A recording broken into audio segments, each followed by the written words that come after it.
Okay, I have a serious question. How was Uluru formed? Well, let's find out.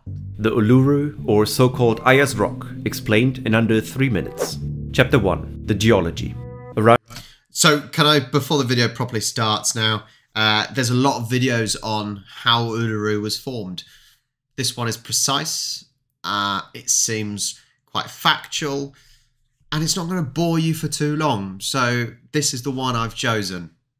Around 530 million years ago, mountain building events in the newly formed Australian tectonic plate created a mountain range, similar to today's Alps and Himalayas. These mountains had strong igneous granite outcrops on top, which over time shredded off and got transported down to the valley of the mountain range.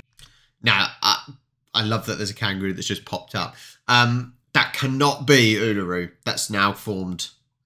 Surely not.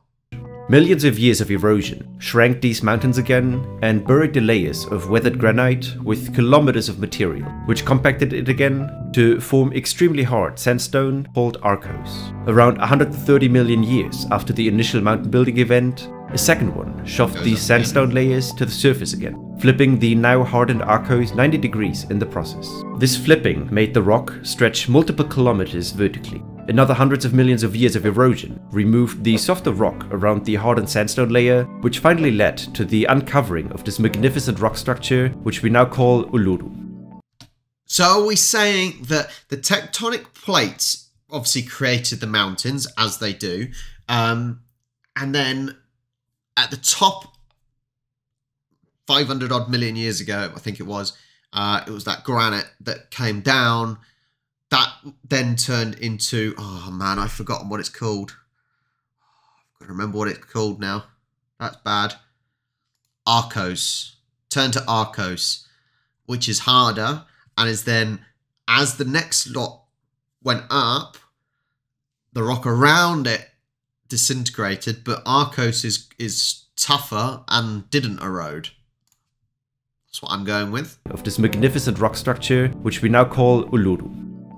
Chapter 2. The History. The Central Australian region has long been inhabited by the Aboriginal people Anangu, for which the land around them is an inseparable and important part of their identity. Uluru lays right in the heart of their land and is considered a sacred resting spot for ancestral spirits, which are said to have created the land. European settlers have discovered the Uluru rock formations in the 1870s, where it received its westernized name Ayers Rock. 50 years after the first contact with Europeans in 1921, these areas were declared Aboriginal reserves, which might sound like a respectful acknowledgement of the lands. In reality, however, these reserves were a means of isolating and controlling Aboriginal people. It depleted them of basic human rights, taking away the rights of movement, custody of children, and the right to own property. It wasn't until October 1985 that the Australian government returned the ownership of the land to the Anangu people, but only under the condition that the land will immediately be leased back to the National Parks and Wildlife Agency for 99 years following the handover. Chapter 3. Tourism. Today, the National Park is in joint supervision of Aboriginal people and the Australian National Park Agency. Now, I just want to get to the point of the whole tourism thing, in terms of us. Now, we've just gone to Australia, we're back, we went for 3 weeks, but we didn't go to Uluru. We weren't close to Uluru and we didn't have the time. I really want to go to Uluru just to experience it next time. So we're going in September 23. I'm a little bit worried though, because this is the sort of image that you see. You see Uluru right there, all in one picture. And if you look at this one, it looks small. I'm really, really worried that when I get there, I'm going to be underwhelmed. And I'm going to be disappointed if I am. Because Uluru has that sort of stature of something magnificent. The heart of Australia. So I'm really hoping it sort of wows me. But I'm a little bit worried. So if you've been to Uluru and you can sort of lessen my worries, please do. National Park Agency. Ever since the 1930s, the area is of touristic interest, but tourist facilities like accommodation built close to Uluru in the 1950s found to have detrimental effect on the environment in the national park. In the coming decades, all facilities were moved around 15 kilometers outside of the national park to protect the heritage. With the handing back of the land rights to the Anangu people, climbing Uluru was initially allowed for tourists, even though the Anangu preferred that, as guests on Anangu land, tourists respect the culture and do not climb on Uluru. Controversies in the late 2010s, with tourists doing striptease and playing golf on this sacred landmark, finally led to a climbing ban on October 26, 2019. If you enjoy videos... Wow. First of all, I didn't realise you could climb on Uluru.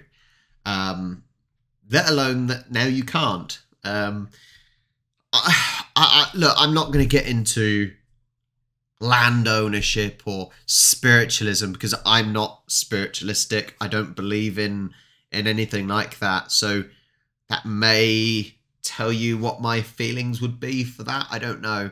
You're welcome to ask me if you want, but I don't think I'll put it in the video. But I respect people's views. That's why I'm not saying anything. It's crazy that this isn't seen anywhere else, right? And to think that it was originally made by a mountain, top was granite, that fell off, and that's what Uluru has become after it was buried and then rose again. It is the heart of Australia, and we certainly want to go there. And it's interesting to know how it was formed because I wouldn't have been able to tell you. I hope you found it interesting as well, and please let me know if you didn't know how it was formed in the comments, and I will catch you next time.